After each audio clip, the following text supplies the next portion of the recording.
Hello everyone, welcome to 𝐼𝐢𝐭𝐚𝐲 English is জান্তুল Naim আর আজকে আমরা অনেক একটা ইন্টারেস্টিং এবং মজাদার টপিক নিয়ে আলোচনা করব। Today we are going to discuss part of speech. আজকে আমরা স্পিচের কিছু পার্ট নিয়ে আলোচনা করব যেটা আপনাদেরকে ইংলিশ স্পিকিং এ আরেকটু ডেভেলপ এবং অ্যাডভান্স হতে সাহায্য করবে। If you want to develop your spoken English, আপনারা যদি আপনাদের স্পোকেন ইংলিশকে ডেভেলপ করতে চান তাহলে please stick with me till the end and furthermore let's get started. দেরি না করে শুরু করা যাক। Before getting to the video, there is 8 part of speech. Even though আমাদের স্কুল কলেজে আমাদেরকে 7 part of speech শেখানো হয়, but একটা অ্যাডভান্স পার্ট দিয়ে আপনারা আপনাদের স্পোকেন ইংলিশকে আরেকটু ডেভেলপ এবং অ্যাডভান্স করতে পারেন। They are noun, pronoun, verb, adjective, adverb, preposition, articles and conjunction. There is 8 part of speech এবং 8 part of speech দ্বারা আপনারা আপনাদের স্পোকেন ইংলিশকে আরো ডেভেলপ করতে পারেন। First one is noun. যে কোনো ধরনের নাম, এটা পার্সন হতে পারে, আইডিয়া হতে পারে, থিং অথবা প্লেসের নাম হতে পারে। সাধারণভাবে যে কোনো ধরনের নামকে আমরা নাউন বলে থাকি। Second one is pronoun, which is used instead of noun. মানে নাউনের পরিবর্তে যা আমরা ব্যবহার করে থাকি তা হলো pronoun. Pronoun আমরা তখনই ব্যবহার করব যখন আমরা অলরেডি নাউন সম্পর্কে আগে থেকে জানি। For example, if I say William is my fiance, William is really tall, William is really clever. In here, আমি প্রত্যেকটা ক্ষেত্রে উইলিয়াম শব্দটা ব্যবহার করার কারণে এই জিনিসটা একটু বিরক্তকর ফিল হচ্ছে।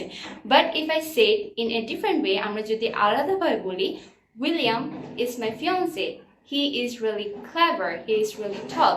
In here, if we use he, আমরা যদি he ব্যবহার করি এই ক্ষেত্রে যেটা নাউনের বারবার ব্যবহারে বিরক্তিকর বোধ হচ্ছে ওটা রিমুভ হবে। তাহলে আমরা যেটা নাউনের পরিবর্তে ব্যবহার করছি সেটাই হলো pronoun. Third one হলো adjective, যেটা নাউনকে ডিসক্রাইব করে, মানে নাউন সম্পর্কে এক্সট্রা ইনফরমেশন দেয়, সেটা হলো adjective. For example, my cat is orange. এখানে আমার ক্যাটটা সম্পর্কে এক্সট্রা ইনফরমেশন দিচ্ছে অরেঞ্জ, যেটা হলো adjective. Fourth one is verb, which describe action. মানে verb হলো কোনো কাজ এবং অ্যাকশনকে ডিসক্রাইব করে। For example, walking, running, talking is all are verb. ভার্বের ক্যাটাগরিতে দুটি ভার্ব খুবই ইম্পর্টেন্ট। ফার্স্ট ক্যাটাগরি হচ্ছে be verb and have verb. For example, am, is, are, was, are হচ্ছে be verb and have, has, had হচ্ছে have verb. Second category verb হলো modal auxiliary, যেগুলো আমরা মোস্ট প্রবাবলি ইউজ করি can, could, shall, should, will, would, may, might, must. এগুলো হলো modal auxiliary, আর সবসময় মনে থাকা দরকার মডেল অক্সিলারির পর অলওয়েজ ভার্বের প্রেজেন্ট ফর্ম হয়। Fifth one is adverb.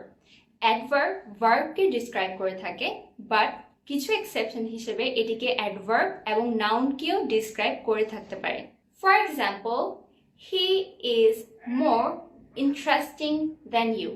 এখানে মোরের মাধ্যমে আমরা ইন্টারেস্টিংকে মডিফাই করছি, মানে ইন্টারেস্টিং একটা লেভেল এবং তার সম্পর্কে আরেকটু ডিসক্রাইব করছি। সো এই সেন্টেন্সে মোরটি অ্যাডভার্ব হিসেবে কাজ করছে। Six one is preposition. Preposition আমাদেরকে জানতে সাহায্য করে কোথায় এবং কখন কোন সেন্টেন্স এবং ওয়ার্ডের মধ্যে কানেকশন হবে। I put the bag on the table. এখানে অন হলো প্রিপোজিশন। টেবিলের উপরে বোঝাতে আমরা অন প্রিপোজিশনটা ব্যবহার করছি, যেটা সেন্টেন্স অ্যান্ড ওয়ার্ডগুলোকে কানেক্ট করেছে। More example, I sat beside the wall. In here beside হলো প্রিপোজিশন। সো মোস্টলি প্রিপোজিশন সেন্টেন্সে ওয়ার্ডের মধ্যে কানেকশন তৈরি করে। 7.1 ইজ কনজাংশন। কনজাংশন এমন একটা ওয়ার্ড যেটা কিছু সেন্টেন্সকে কিছু ক্লজকে একসাথে কানেক্ট করে। কনজাংশনগুলো মনে রাখা একটা ইজি ট্রিক হচ্ছে ফ্যান বয়। ফ্যান বয়ের মাধ্যমে আপনারা প্রত্যেকটা কনজাংশনকে মনে রাখতে পারেন।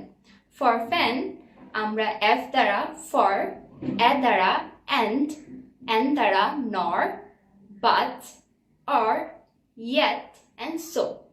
ফ্যান বয় দ্বারা আমরা প্রত্যেকটা কনজাংশনকে মনে রাখতে পারি। ফর এক্সাম্পল, আমরা দুটো সেন্টেন্স নিই। First one is I had a terrible headache. Second one, I still went to school. আমরা এটা কনজাংশনের মাধ্যমে কানেক্ট করতে পারি।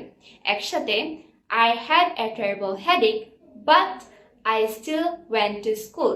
কনজাংশনের মাধ্যমে আমরা দুটো সেন্টেন্সে রিলেশন ক্রিয়েট করেছি। And finally, the eighth one, last but not least, সেটা হচ্ছে articles. আর্টিকেলসকে সবাই অনেক ইজি ধরলেও আর্টিকেলস স্পোকেন ইংলিশে অনেক একটা ইম্পর্টেন্ট রোল প্লে করে। আর্টিকেলস আমরা সবাই জানি এ এন্ড দি। আর্টিকেলস সম্পর্কে বিস্তারিত জানতে let me no in the comment section এবং আমাকে অবশ্যই জানাবেন আজকে ভিডিওটা আপনাদের কেমন লেগেছে। And thank you so much to watch me till the end and make sure আপনি আমাদের চ্যানেলকে সাবস্ক্রাইব করবেন। এমনই কিছু মজাদার ভিডিও দেখার জন্য অবশ্যই পাশে দেওয়া বেল আইকনে ক্লিক করবেন। Thank you so much for watching and I will see you guys in the next one. Bye bye!